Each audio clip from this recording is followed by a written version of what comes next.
Hello everybody, today we're at Furnace Brook Fishery. Take a look at this.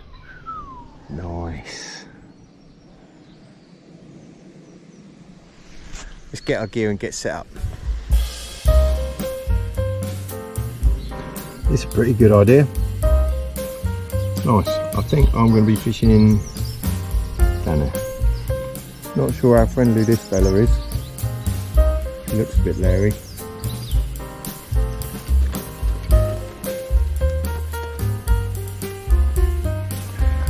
Alright, let's get set up.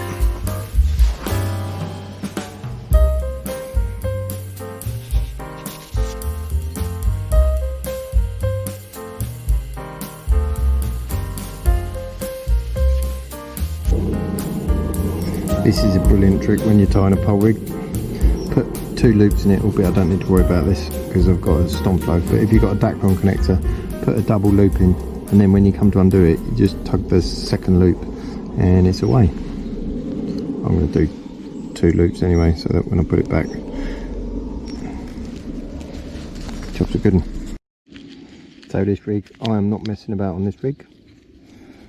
It's 4.5 pound line straight through and a Amazon animal barbless.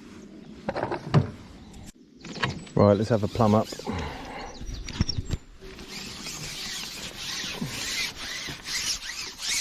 Says it's 12 foot deep out in the middle, but not going to be fishing out in the middle. Let's see where we are on that platform there. Just,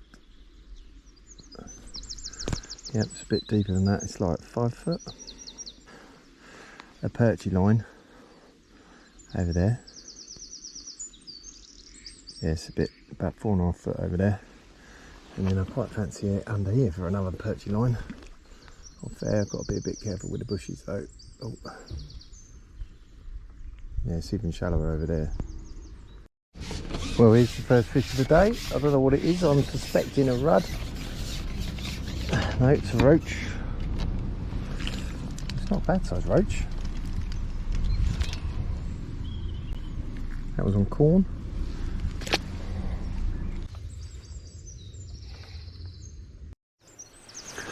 Right, I'm having a bit of a mare with this place at the moment. We're getting some nice roach, but there are absolutely loads of little fish in this place. It seems very hard to wade through these little fish. I have just started to see a few bubbles turning up out there. I haven't fed out there at all. Just start feeding some pellets over there. I'm hoping the pellet, there's a few bubbles coming out over there, and I'm hoping the pellet, just feeding pellet out the catapult, will get some better fish. And I'm going to fish a big 8mm pellet on the hook.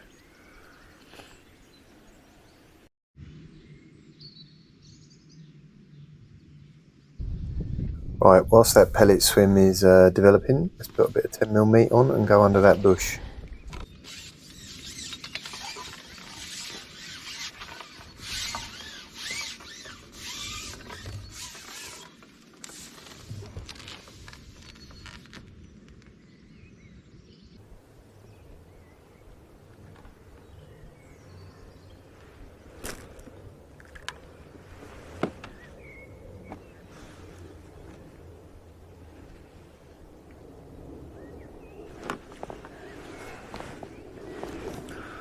Ooh, that's a proper lump.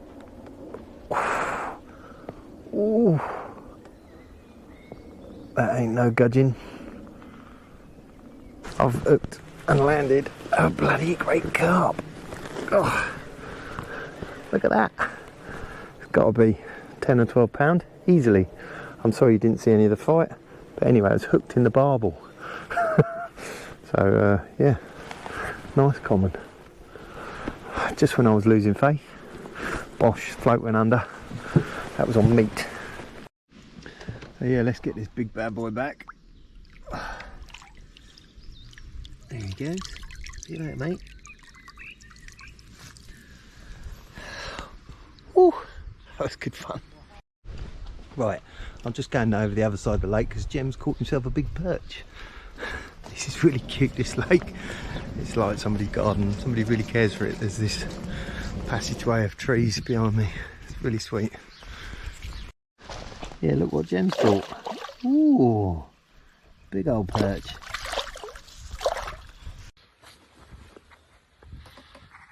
Oh yeah, that is a nice fish. Lovely, well done, Jem. It's in good nick, isn't it? Mm. Oh, can you imagine what a 4-pounder would look like? Look at that. That's a beast. I have not caught a big perch in a long time.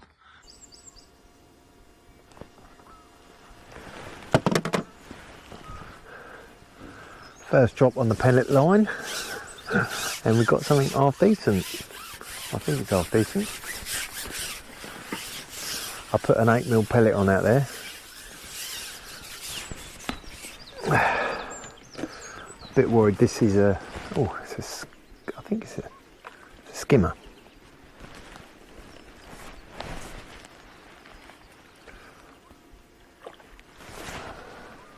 Come mate.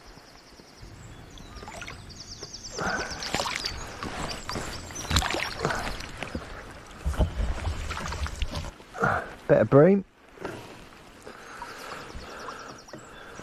Nice. First drop on the pellet line. Always worth feeding a couple of lines.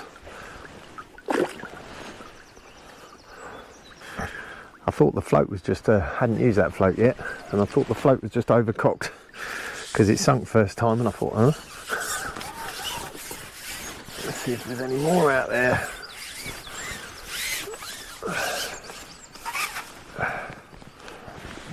Should be. I've been loose feeding it for quite a long time. Probably an hour. I've been giving them plenty of bait. Probably half a pouch.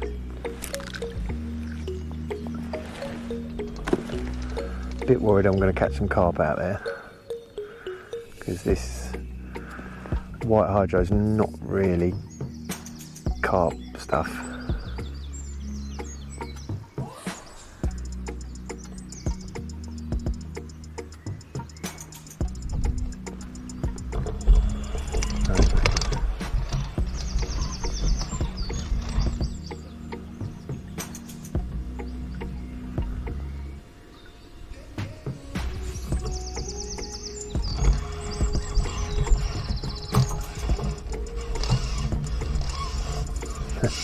There's a lot of fish out there. There's so many fish out there.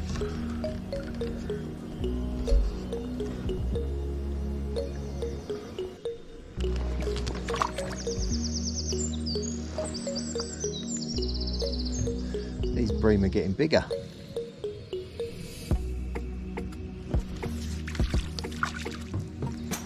And that was the first one I think I've captured on bream cam. Nearly a proper bream, this one. Yep. Ooh.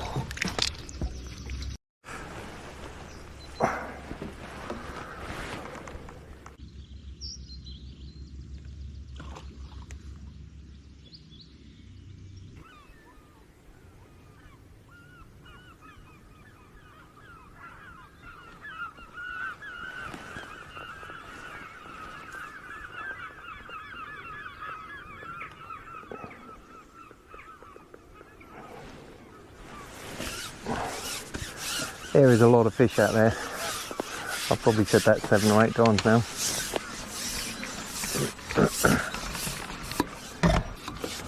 But there is.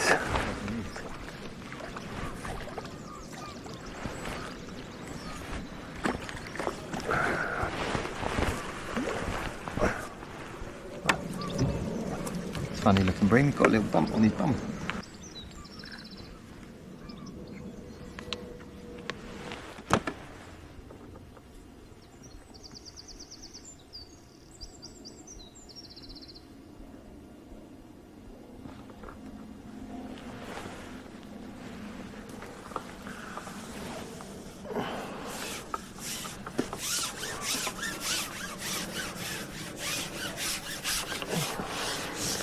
Really starting to get a lot of these skimmers now.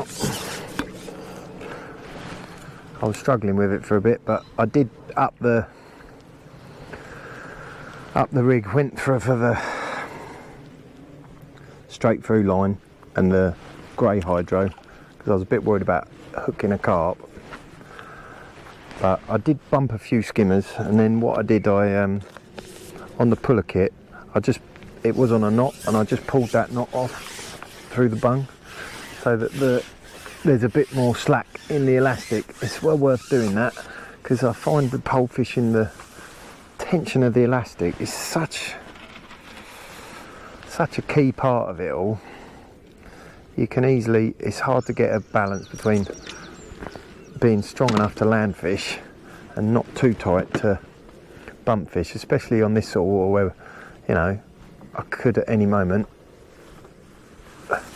have a 15-pound carp.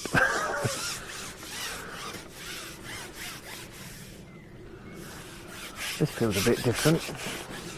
Don't think this is a skimmer.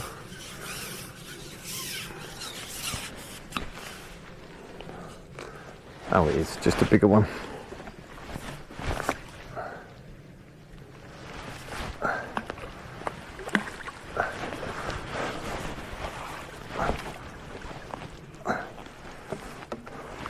I'm glad I kept persisting with those pellets.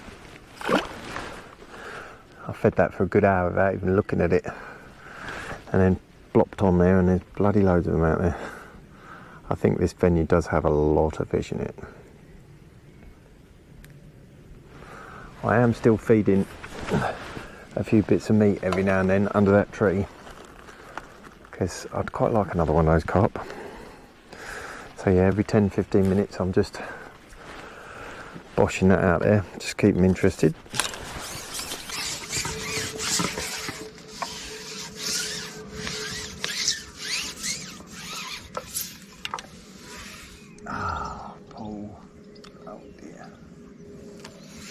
One of the problems with having a short lash when you're as incompetent a pole fisherman as me is this.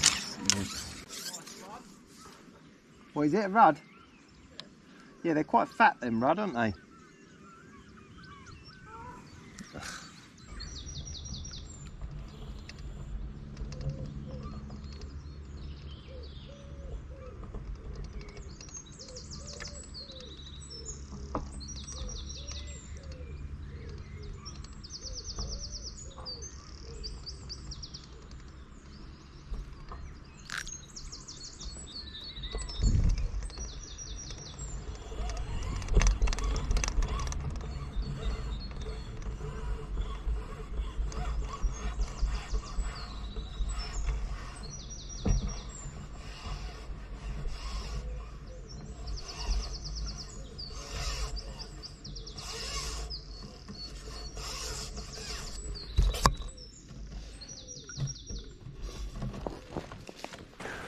I'm pretty certain I've hooked another carp.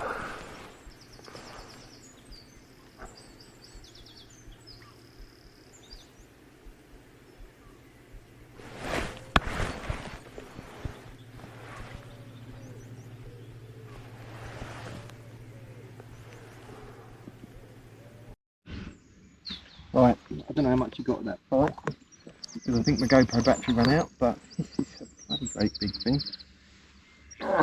I think it's actually an F1. It's a bloody bit of a lump. Daisy's taking that right down.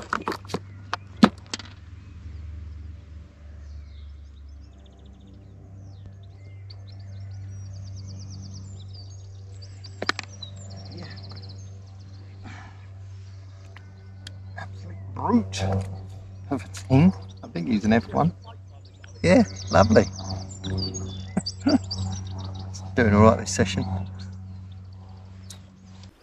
Oh, that was a beautiful bite. Ooh. Come here, mate.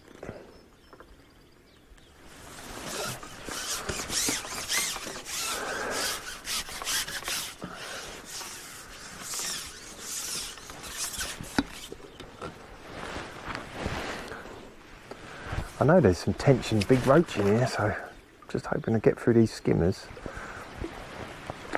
Oh.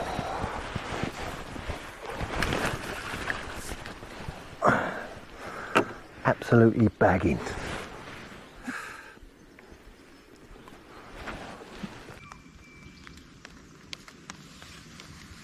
I was having a really sticky spell there where I just could not hit a bite, and I bumped that one. They're all getting a bit finicky out there, so I'm going to leave that for a while, just feed it for a while and go back and try and snare a carp under the bush.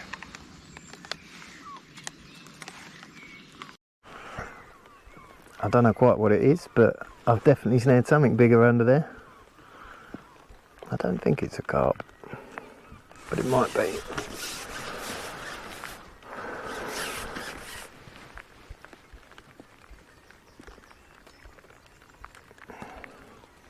Yeah, I think it might be a carp.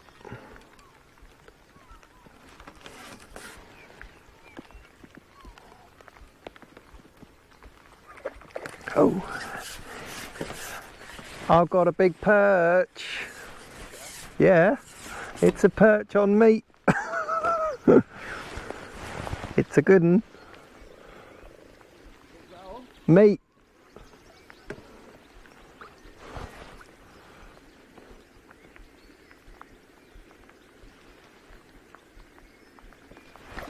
Oh, I don't think it's big as yours, but he's getting on, pushing 2. Oh, he's a, well, he's a good pack. Yeah, that's all right, isn't it? Nice perch. Look at that. Yeah, pound and a half. Lovely perch. Wow.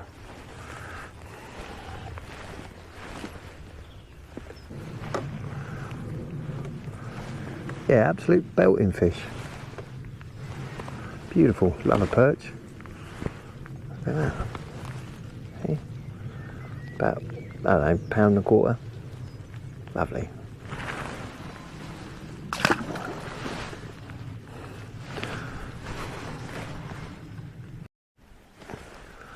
I've hooked something else down there. Might be another perch. I think it is, the way it's shaking his head. Ooh.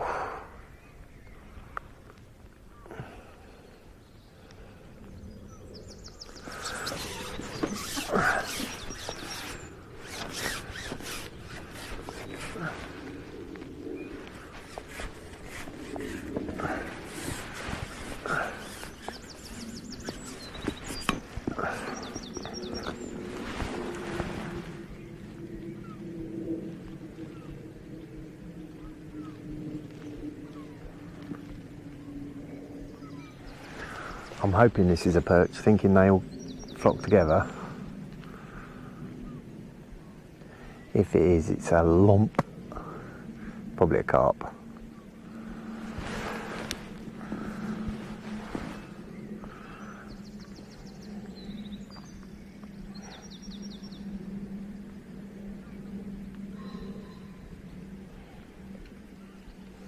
I'm really hoping it's a big perch.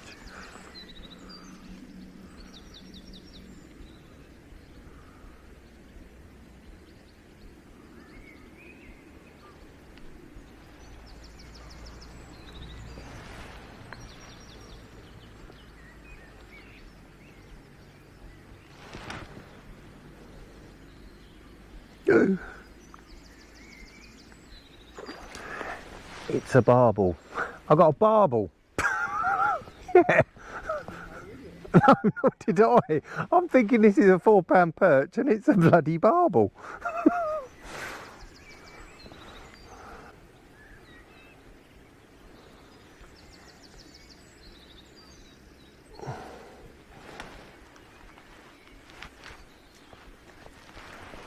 Oh.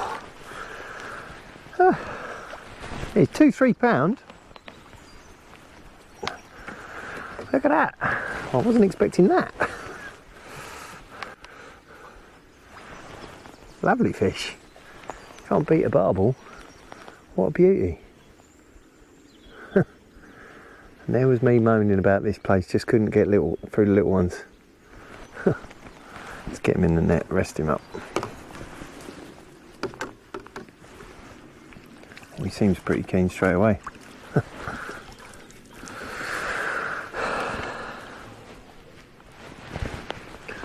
I like this place.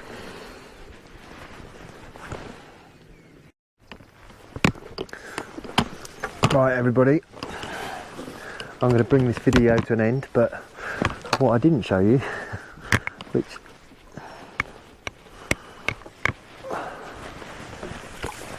I'll have to come back and do another video, but I had this gorgeous £2 4 ounce perch. How about that? What a cracker, absolute beauty. So yeah, I think we'll be doing a live baiting video back here soon. Anyway, thanks for watching, hope you enjoyed, and we'll see you next time.